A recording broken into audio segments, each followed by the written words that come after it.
పద్ధతిలో మనం రుణాలు ఇప్పించగలుగుతా ఉన్నాము. అదేవిధంగా రుణాలు మళ్ళీ ఇస్తే బ్యాంకులు కూడా వెనక్కి వెళ్ళిపోతాయి, ఇచ్చే కార్యక్రమం కూడా తగ్గిపోతుంది. అలా కాకుండా ఆ రుణాలు మళ్ళీ వాళ్ళతో కట్టి 6 నెలలకు ఒకసారి వడ్డీలు వెనక్కి ఇస్తా ఉన్నాడు జగనన్న ప్రభుత్వం. వాళ్ళ టయాన్ని కట్టేట్టుగా కూడా ఈ సచివాలయం వ్యవస్థ, వాలంటీర్ వ్యవస్థ రుణాలు ఇప్పించబడతా ఉన్నాయి. కాబట్టి ఈరోజు రుణాల రికవరీ, ఎస్పెషల్లీ సాధికారత విషయంలో అడుగులు పడే విషయంలో నిజంగా ఒక గొప్ప ఎంపవర్మెంట్ అనే విషయంలో, సాధికారత అనే విషయంలో పెద్ద ట్రాన్స్ఫర్మేషన్. మనం రాకమునుపు మహిళా సాధికారత విషయానికి వస్తే, మనం రాకమునుపు ఒక చిన్న ఎగ్జాంపుల్ గా పొదుపు సంఘాలకు సంబంధించిన రుణాలకు సంబంధించి మనం రాకమునుపు దాదాపుగా ఈ పొదుపు సంఘాలలో 18% రుణాలు అవుట్ స్టాండింగ్ అండ్ ఎన్పిఎస్.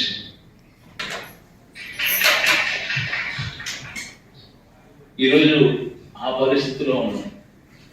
అడుగులు గ్రామీణ ఎకానమీలోనూ పేదరికంలో ఉన్న వాళ్ళ చెయ్యి పట్టుకుని నడిపించగలుగుతా ఉన్నాం. మరీ ముఖ్యంగా వాళ్ళకి జీవనోపాధి కల్పించేందుకోసం అని చెప్పి అడుగులు వేయడము, పెద్ద చేయడము, Amma Vodi, Reliance, ITC, Procter and Gamble ఇలాంటి కంపెనీస్ని తీసుకొని రావడం, వాళ్ళకు వ్యాపార ఆపర్చునిటీస్ క్రియేట్ చేయడం, బ్యాంకులతో టైఅప్ చేయడం, అలా రుణాలు ఇప్పించడం, మళ్ళా గవర్నమెంట్ అన్ని రకాలుగా తోడుగా ఉండి చేయబట్టుకున్నటువంటి ఆసరా కానివ్వండి, 0 వడ్డీ 11 సంవత్సరాలు నిలిచిపోతే దేవుడు ఈ గొప్ప కార్యక్రమాలను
ఇంకా అవ్వట్లేదని తర్వాత ఫ్లాష్ కలద్దని, లైటింగ్ సరిపోద్దని.